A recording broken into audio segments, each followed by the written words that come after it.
keynote presentation for ApolloCamp. So, Kevin?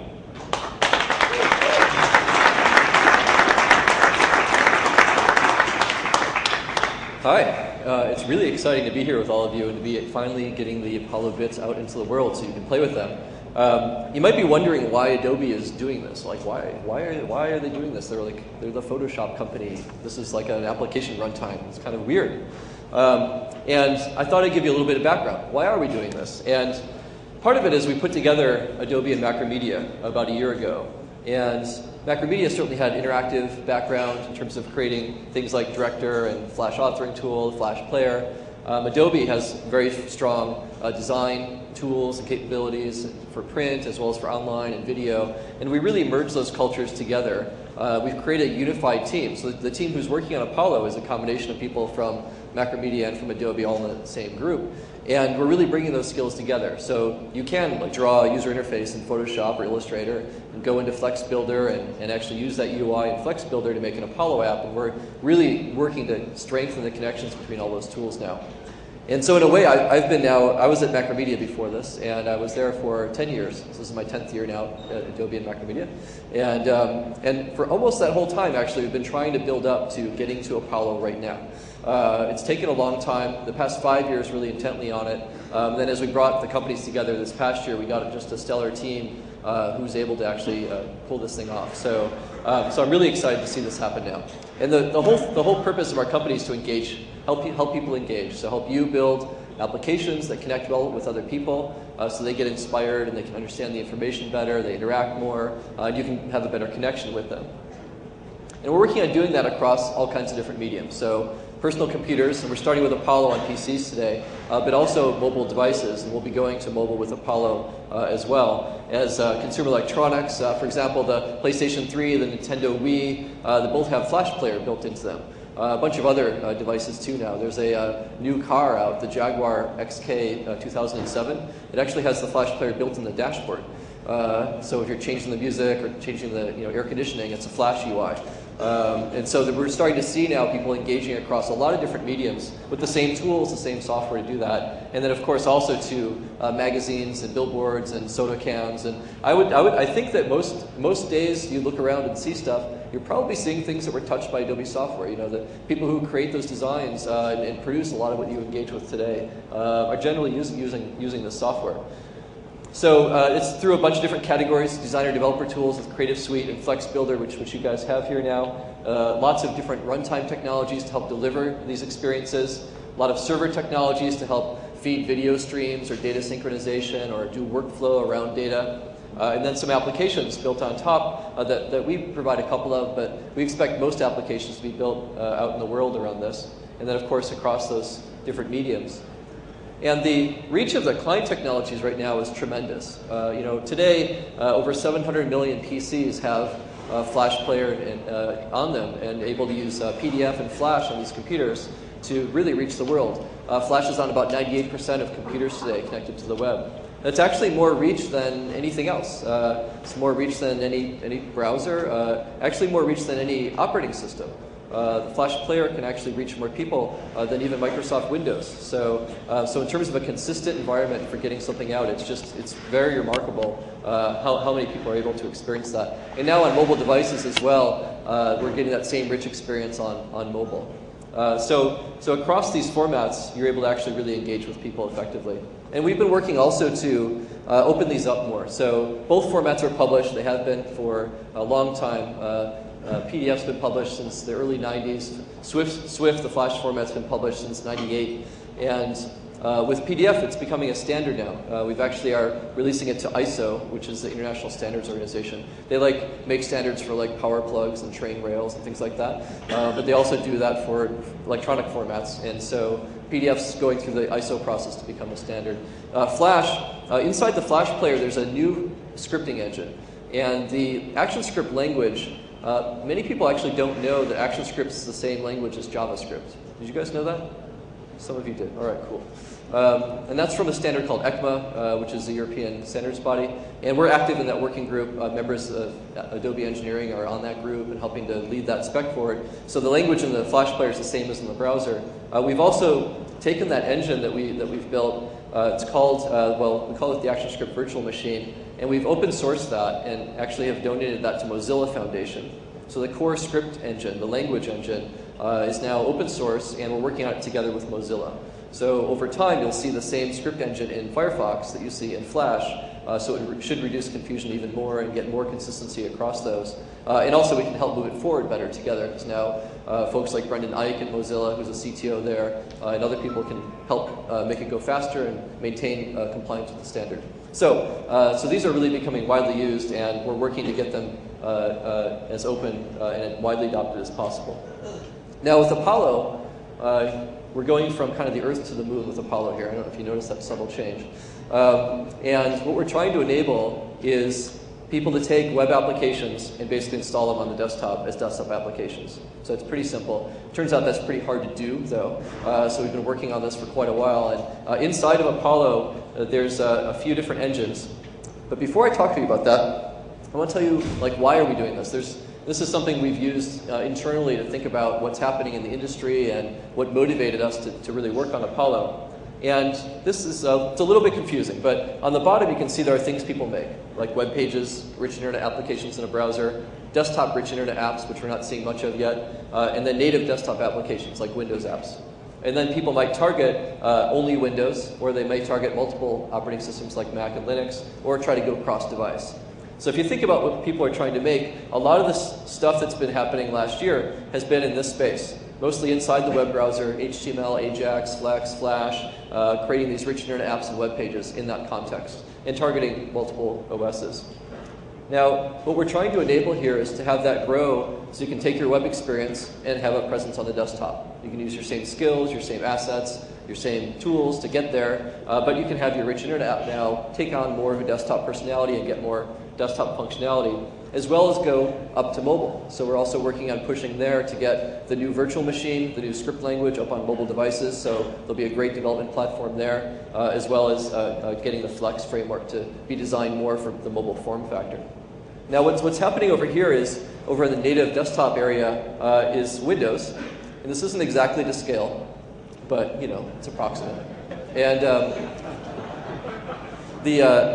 so Windows on native desktop apps is starting, and now what we're seeing starting to happen here is they, of course, are just targeting Windows. But now there is somewhat of a movement to try to get onto desktop RAAs with WPF and with XAML, as well as to go a little bit cross-platform with WPFE. Now, of course, it's not as functional as WPF on Windows. The motivations there are, not to really make it all of Windows. But if you see the kind of the conflict that may be emerging, or the kind of the interesting landscape that's developing here is desktop rich internet apps. What will happen there? Are these applications going to be still web technology, or are they going to be basically Windows applications that reach out to the web? So is the web going to be Windows on the desktop, or is it going to be web on the desktop? And I'm hopeful that we can all work together to continue to make the web blossom and have it just be a flow of innovation onto the desktop, rather than have that become Windows only. So that's the reason we're doing Apollo, is to enable this possibility. And of course, we've got a lot of software that helps author web content, so we're very motivated to keep the web alive and keep moving it forward. Does that make sense? Okay, all right. So here's technically what's happening inside of Apollo. Pretty simple. There's both Swift and HTML are a top level inside of Apollo. You can build an all HTML application. The whole user interface can be a table with CSS on it in order to make your UI, or it can be Flash, top level. Each of those formats can contain the other ones. So Flash can actually contain an Apollo HTML, which in the browser it's not able to do currently, but in Apollo you can. So the full HTML engine can be rendered inside the Flash player, as well as, of course, Flash can be rendered in HTML like it can today in the browser. And then PDF can also be blended with either of those. And then those all run on top of the same Apollo runtime APIs. So accessing local file system, raising a notification, detecting online, offline, all of that functionality is exposed to whichever of the client technologies you want to use. So the same APIs you're calling down into, whether that's from JavaScript or from ActionScript or whatever. You can, of course, use any Ajax libraries. Anything that works in HTML today, you can have run in Apollo. The engine we chose is the WebKit engine, which is an open source engine. It's the same one that's in Safari. And so basically, if your stuff runs in Safari, it should run in Apollo. Just so you know, we chose WebKit after a lot of examination looking at code and talking. And primarily it came down to WebKit is small, easier to integrate with the Apollo runtime. There already was a mobile version of WebKit, and we want to go to mobile, and Nokia has already ported it to mobile phones, so it's there already, and Flash is already on mobile, so that gives us a big head start to get there. Those are some of the main reasons. And of course, this is going to run across operating systems. We're going to do Mac, Windows, and Linux. The first version that you have right now is just Mac and Windows, but we will be doing the Linux one. We had to get Flash Player 9 to Linux first, which we've just done, and now we can get Apollo going there. So, some of the stuff you can do, this is just a short list of some of the things. Local file access, being able to know when you're online or offline, you get an event, so you can handle that in your application. Drag and drop, so from the desktop you can drag things into an Apollo app. You can grab something from Apollo and you can drag it on the desktop. You can drag something from a native app into Apollo back and forth. So you can do a lot of rich interaction across those. Clipboard access, you can get information off the clipboard as you're pasting, look at the different types you're getting. Apps can run in the background, so you can actually close an Apollo app. You'll be able to have it run without a window open. So that means it can keep checking for updated information and then notify the user, if it needs to. And of course, multiple window support, which is tricky in the browser today, but here you're able to have multiple, strongly branded windows with your own design, make them look however you want with custom Chrome. So let me show you some examples here. These are just a few apps I've got on my computer. You'll see more today, and actually I hope you'll make a lot more than I have today. You might. So the first one here, I'm just going to show you a small one. And now it is kind of widget-like, and Apollo, though, is more than just widgets. So I say they're kind of like widgets grown up sometimes. But this is a little application that lets you see information from Amazon that I might want to track, like I'm interested in a few of these items. This application can run on my computer, occasionally check Amazon, see if that information's changed, and then alert me if it has on the screen. And one of the cool things that's been done here with this app is I can go in the browser here, and this Amazon app, by the way, is just a prototype that we put together, so this isn't an official Amazon app, though we did show it to Jeff Bezos, so he thought it was cool. When we were showing it to him, we actually used Grease Monkey to hack Amazon.com. So if you look at a detail page here, we actually added our own button here. This isn't the normal Amazon.com button. It says Add to Watch List. We almost got the font exactly right. It's a little bit different if you really look at it carefully. But that's our button that we stuck in there, just to show how you might make an application work with a website. So in this case, I can add this not only to my shopping list, but to my watch list. If I do that, if I go over to the Apollo application, you can see it's actually communicating with the Apollo app here and put that item into my watch list. I can say, yeah, I want to watch it, and I'll watch the price and, I don't know, the number of reviews, and save that to my watch list. Now I've got it in my Apollo application. I can close my browser window, and I've got it here in this app. It'll keep now checking on my behalf and let me know if stuff changes. And if I want to, of course, I can click on a link from the Apollo app. It'll launch me back in the browser and show me the detail page. So this is an example of kind of a companion application to a website. These are very complementary. They can work together if you like. So that's one example. It was a pretty good little app. This is another one that was put together to show what can be done with HTML. So this app, where the last one was built with Flex, this one's built totally with HTML and Scriptaculous. There's no Flash in this one at all. And I can go and look at different feeds. It's a feed reader, of course. It's a prototypical application that everyone does. And I can look at a feed here. I can get the contents. It's loading in the RSS feed. I can use my arrow keys to scroll between these. It's using the HTML renderer to display the content. And it's using HTML and JavaScript for doing all the interactivity and all the user interface elements here. I can even, if I want, go change my theme. I'll pick Shiny. It uses CSS to change the appearance of the application. So it's just like a web app. It just happens to be running as a desktop application now. And as a desktop app, you can see I've got its icon right here. Here, I'll quit the app again. I can launch it from my desktop here. I've also stuck it in my dock. So if I want to get back to this application, I just click it, it runs. It's a desktop app, it loads, it remembered its skin that I set last time, and I'm able to go read my blog. So it really does establish a first-class presence for your application on the computer. It looks just like a native app. So on the Mac, it has native icons in the dock. You throw it away, you get rid of it by throwing it in the trash. And on Windows, these apps show up in the Start menu, just like any Windows application. You get rid of them through Add Remove Programs. So there's a very thin wrapper that Apollo provides around your web application that makes it look native, but on the inside, it's all code.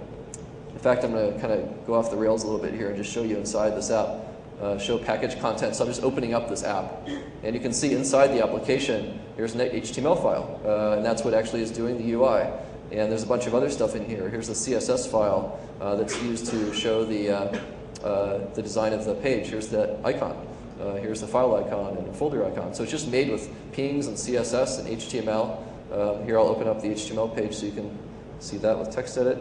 So here's a bunch of HTML code. So this is the UI. It's got a bunch of JavaScript that loads information.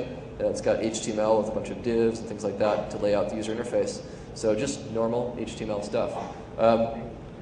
Now, here's another example. This is an application that's being built by a startup called Virtual Ubiquity. And it's a word processor that's codenamed Buzzword right now. And they've built this using Flex. And so this runs in a web browser using the Flash player. Or you can install it as a desktop application. You can see I've got my Buzzword icon here, and I can create a new document if I want to, and I can start typing. Here I am editing on the page. And this is all running with ActionScript. You know, it's a script engine. But it's really fast, and the reason it's fast is that the script engine here in Apollo and in the Flash player now has a just-in-time compiler.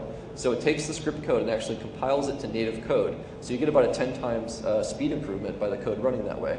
So it's very, very responsive. I can zoom out here and you can see the page is getting smaller. I'll go down to the bottom here and you can see that it paginates. So it's very much a multi-page word processor. Now, I can't type very fast, so I'm just going to open up a document here. And I'm going to log in. I can edit documents with this app locally, or I can edit them up on cloud. And so I've opened up a document that's up on the server. And these documents are all stored in XML on the server, and then they're turned into this on the display at the last second.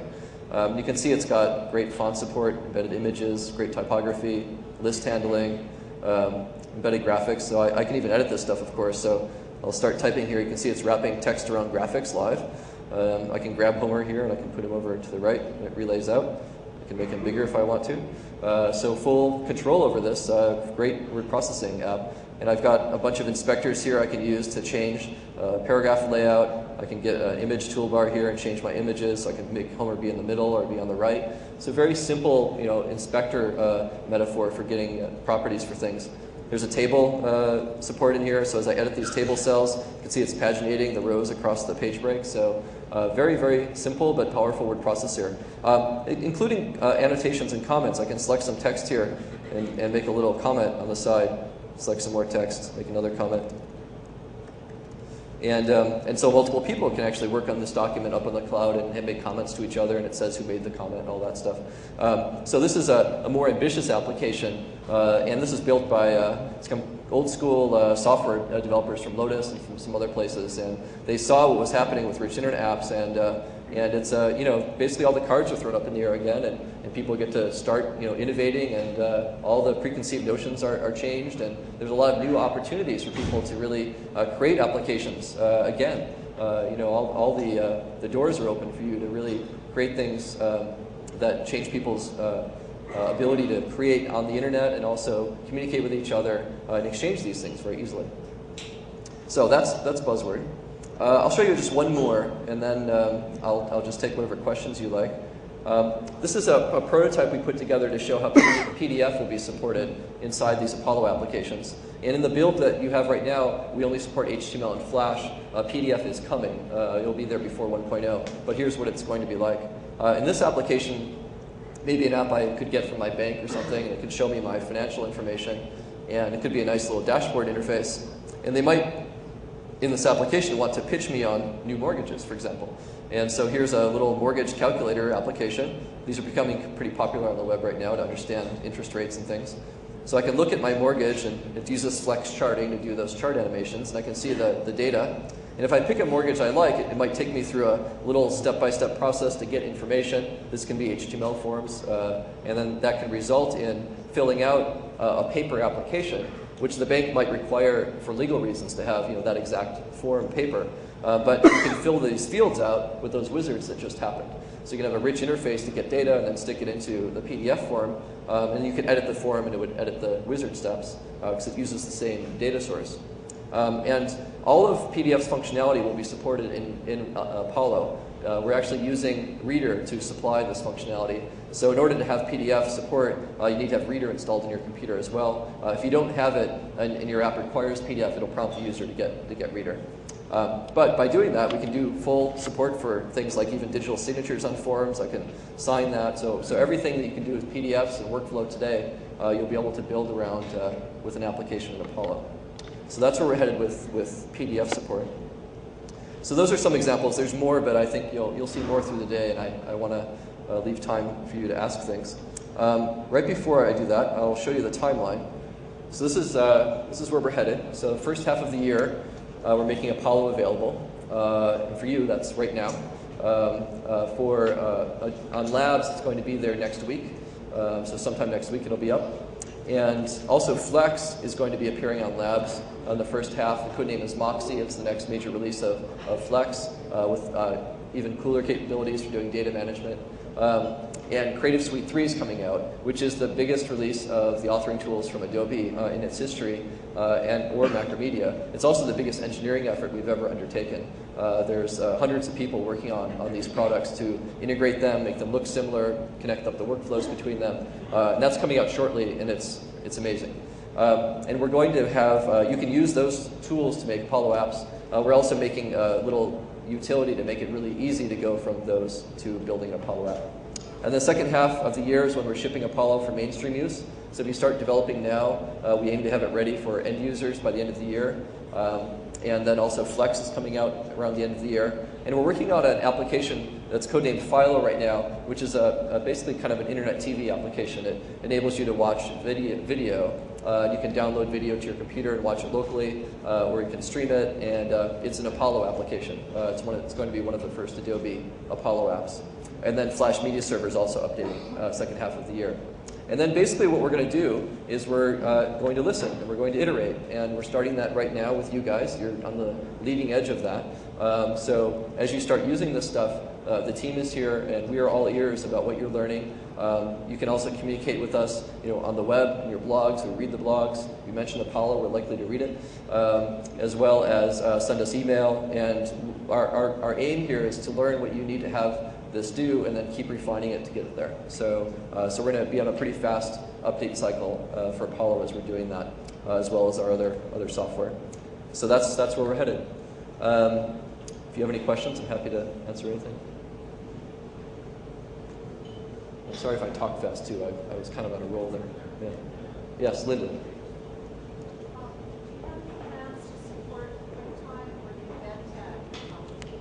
Do you have any plans to support QuickTime or the embed tag in Apollo? Not right now, no.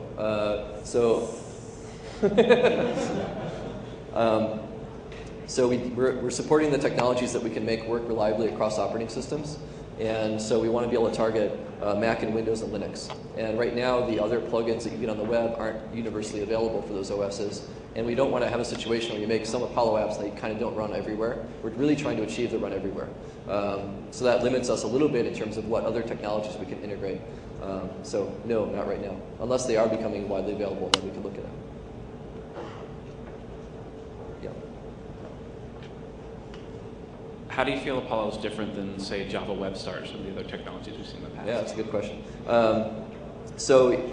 We learned a lot from Java Web Start. What is Java Web Start? Yeah. What did we learn from, how is this different than Java Web Start was the question. So Java had an approach to getting Java applications on the desktop. It was called Web Start, where you click on a button in a web page and you get the Java app installed. We looked at that, as well as there was a lot of work we did before too in this space with other technologies. And what we learned was that, well, first of all, you need to have a consistent runtime. So when you get something on the computer, it needs to run reliably. And right now, Java has multiple implementations of runtime. So you get a Java app, it might or might not work depending on which JRE you have installed. And so we're trying to avoid that problem. So that's one thing we learned. The other is that when you install an app on your computer, most of the technologies today have put the app in places that were hard to get back to again. Like, where did that app go and how do I launch it again? And Java Web Start does that. It puts it somewhere, and I usually have to go back to the web page I got it from and click there, and then it launches on my desktop, and then I'm running again.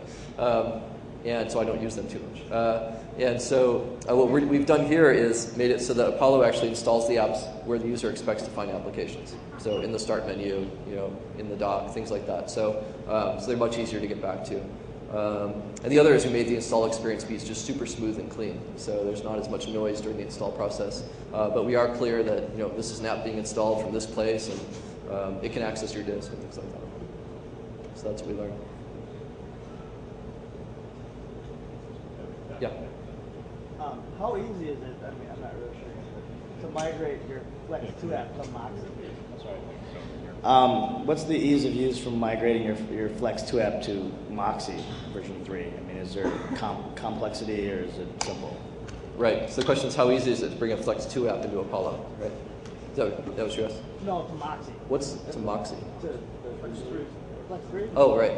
Yeah. Like, what's Moxie? I'm like, yes? Question mark? I'm on Burgundy? Yeah, we change our code names a lot. I get confused. I don't know the answer to that yet. So we're going to make it as easy as possible. Yeah, it's going to be easy. I'll look through your forum. It should be easier than it was from 1 to 2. Oh. Yeah. Thank God. Yes. Woo! Is that right, Eli? Eli's here. Yes, David's here. Yes. Okay. The Flex team's here saying yes, that's true. And then in terms of getting Flex 2 apps into Apollo, that should take you about 5 minutes. So, yeah. We're trying to keep that bar really low. Yeah. There's been a lot of discussion about. Hi. There's been a lot of discussion about what Apollo is going to be called and whether or not the community might have some influence as far as keeping it named Apollo, or if you guys are already. Yeah. So. I love the name Apollo. So we picked it. I mean, the team picked it. And actually, there's other instances of the code name becoming the product name. Dreamweaver was a code name. And then we had to make up a code name once we realized that was going to be the name. Yeah, Apollo, same thing. We love it. I think it's a strong name. However, getting rights to names is tricky. And with Apollo, it's people own the name, and we've talked to a lot of those people. We can almost do it, but not quite. And so we're looking at an alternate name. The alternate name is really cool. So we're trying to make sure we get it before we get people all excited about it. But yeah, we're working on a new name. We tried for Apollo. Yeah. Any other questions? Yeah. Seeing that Apollo is based on having the runtime installed, what's Adobe's strategy to get that runtime installed on as many machines as possible? Because as a developer, us having the distributor apps, we always have to depend on that being there, right? So what's the strategy to get that on as many machines as possible? Yeah, that's a great question. What's our strategy for getting the Apollo runtime distributed? So we've worked on that before with other runtime technologies like Shockwave and Flash Player and Reader, and so this is something that has been done multiple times, and so we're bringing all of our experience to bear doing that. Though it's always tricky. In the end, what really makes it work is having exciting applications that people want in order to get the runtime deployed. So the brave first few who start making those applications make a big difference. So I hope some of you do take the gamble of making an Apollo app and seeing what happens, because that will make the ecosystem really work. Now at the same time, we're also going to be working to get it out through other means. And that's through things like partnerships with other companies and OEMing it onto machines and things like that. So we'll be also pursuing all of those other mechanisms that we have. We also have other runtimes we deploy that we can use to help bring Apollo to desktop. One of the ways we're doing that is the Flash Player has the ability to install Apollo. So unlike other runtimes where you start from scratch and you rely on things like the ActiveX install process and things like that, Apollo is not reliant on that. We actually several years ago